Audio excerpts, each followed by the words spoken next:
A gear bracket on the top. He's got a gear bracket on the bottom to make a sandwich. That's a motor block. Creates the axle for this thing. He's got the two sandwich with these ring gears. Then he's got this ring that sits around here. And then, you know, I always thought many different versions, looked out there to see what was out there. And pretty much from building this thing over 100 times before I cemented it for years, I just took it apart, rechanged it, did a bunch of things, recharged and everything. But I realized that this ring here, when it's tightened down, it takes these magnets and it vertically aligns the magnets. So to me, that's a main important feature to that. The ring that sits on top of here,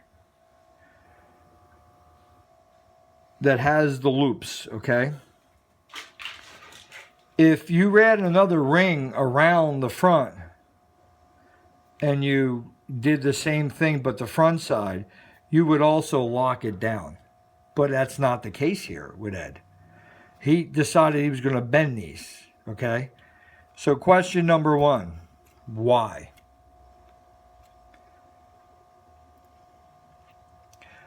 When I did research on Ed's wheel down at Coral Castle, I noticed a lot of different features. And some of the things that stood out to me was the magnets had a paper insulation or some fabric in between the two gear rings to keep the magnets isolated and separated from the metal here that is all over this metal. So basically, if I look at that, and I have been, and you know what, the big major $1 million question always would be, is the wheel more than what, like my boy Scott Russell? He says that the wheel, you know, was like a pulse engine. And pretty much it works solenoids for cutting tools and for Ed's work, which makes logical sense. And his version of turning the wheel was to take the PMH and attract the magnets to pull them towards it. We did it. Him and I did it together. We got the wheel turning. But there's more to it than that, guys. I do believe that back in that day, if you needed to pulse something to run a solenoid, there was other devices you could have used. This ain't the only device that could pulse something back in that day. 1920s and 1930. 1940. In that area. And remember, these have been out in 1908, these magnets. Good old Spider Huff. Ed Spider Huff was Henry Ford's engineer. In fact, when he retired, Spider Huff, he retired in Homestead, Florida. Guess what, boys? 1908 these came out. Ed didn't build his wheel until like whenever he moved into Coral Castle. There's no record of him having a wheel like this in his old location. So in his new location, I think it was possibly 1932 is when he was there. But if the wheel was set up for coils to be solenoids, he did come to Coral Castle with a lot of carved stuff. So where he learned the carved stuff and what he used, nobody really knows. But I want to give a shout out to my boy Scott Russell. You got to look at his channel, guys. Got some good stuff going there. So here we are. Here we are. The big question, the big dilemma. What was the wheel used for? So he used it for pulsating solenoids, get on a little jackhammer, carve and whatever. I don't know.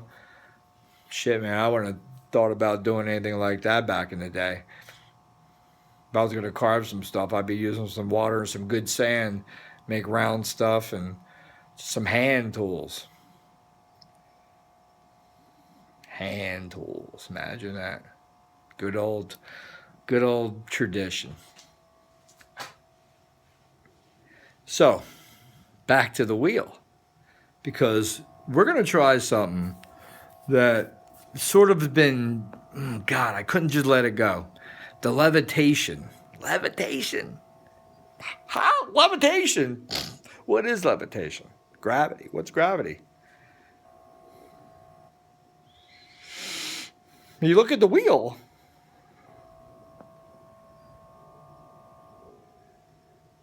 And you see I see this green aura coming out of it, like I do with the Tesla coil, or when I'm sparking to do heavy duty amperage towards a resistor, like these guys. The video I did when I was turning the wheel, this thing was like blue, green arcing coming out. I see that in the middle of this. How?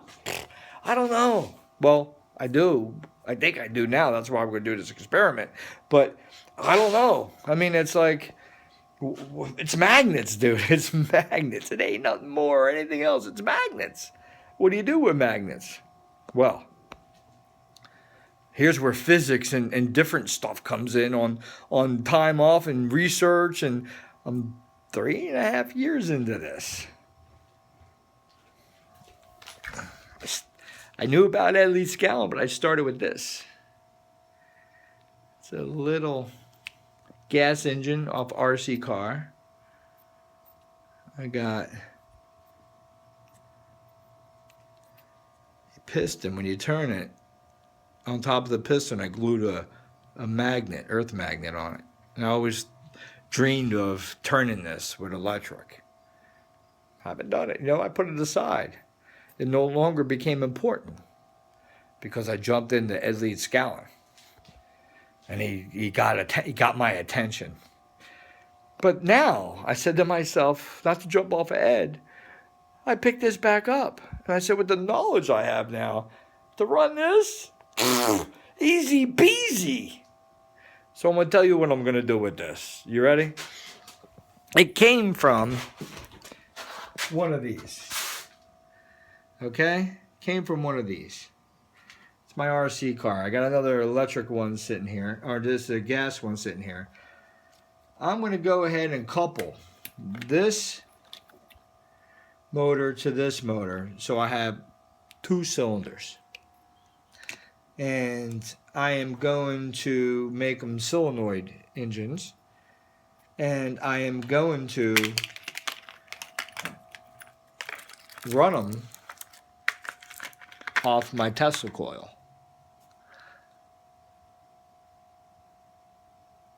Off a transistor. I'm going to build some tank circuits in here. And I'm going to use my RC remote control to turn the servos. And I'm going to run my car. I'm going to do a video of it too. Running my car off my Tesla coil, with the Tesla coil charging my car as it's driving down the street. That's what I'm talking about. That came from this guy. 3.5 years ago, I took that apart. That's going to be a good project. Just stay tuned, man. You guys are going to like that one. It's almost like Tesla's. It's going to be like Tesla's car, where he was driving, picking up his own power, and he traveled. That's the rumor. I mean, there's things out there. I love it. Well, let's go ahead and make this remote control car just go distance. Now, I'm still bound by what the servos distance from the RC remote can do to turn the car, but I will at least always have it powered. That's the goal. It'll be powered for me. Back to Edleedskalnin. Here we go.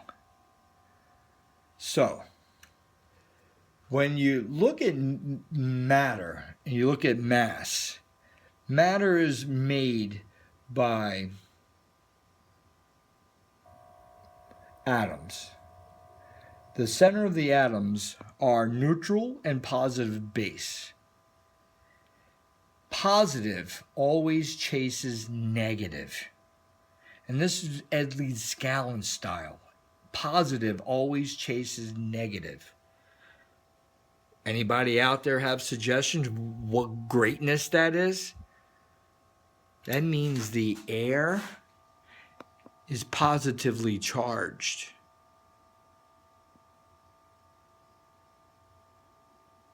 Or the air is neutrally charged, because oxygen and hydrogen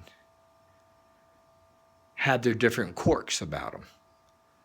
Their makeup, their individual atoms are charged a certain way. So it balances them out to be neutral.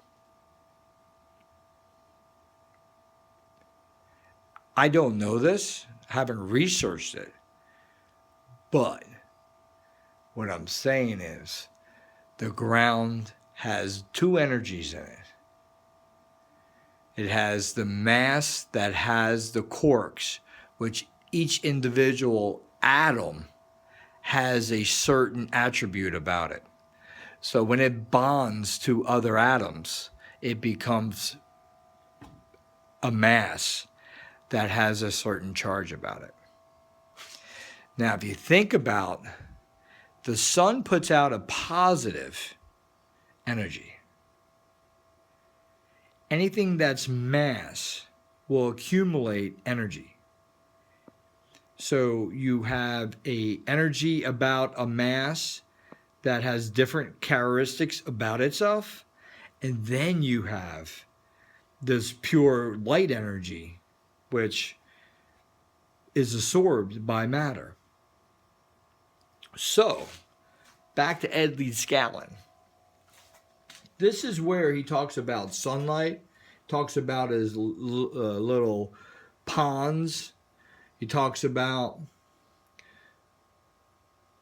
how the sunlight